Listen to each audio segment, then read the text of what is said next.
Hello, it's Mike the Gardener. This morning I'm going to show you how to pot up lily bulbs. These beautiful lilies behind me are just going over, so now is a good time to actually get some new bulbs planted up to add to the collection for next year. So come on, I'll show you what to do. Firstly, you need to ensure that you've got a healthy lily bulb, and just press them to make sure they feel firm, which this one does. There's no signs of any fungal diseases, which is like a white bloom on the bulb, and this one's actually growing away. There's a growing tip on there, and you've got a root system. So firm, healthy, and no signs of fungal disease. I've got a mix here of multi-purpose compost, John Innes number 3, and some horticultural grit in equal parts, so a third of each one.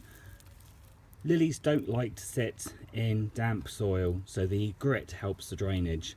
Now don't get me wrong, you can actually put these directly into the ground as well.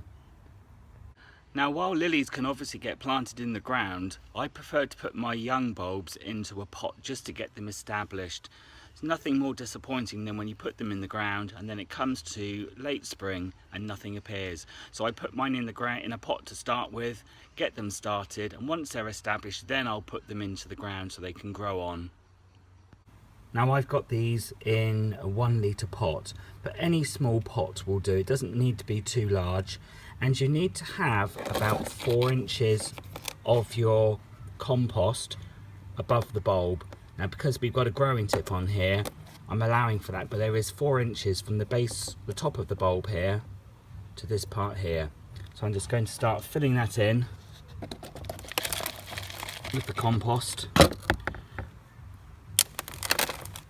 like so. So all you can actually see when I've finished is the growing tip.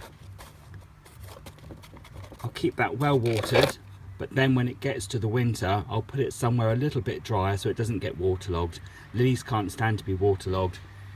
And then in the spring we'll take them out, start watering again, and then they'll be ready for a beautiful display in the summer. Okay, that's job done. That's 8 lilies potted up, and I have to say it's a cheap and easy way of getting beautiful lilies in your garden for next year. So go on, have a go.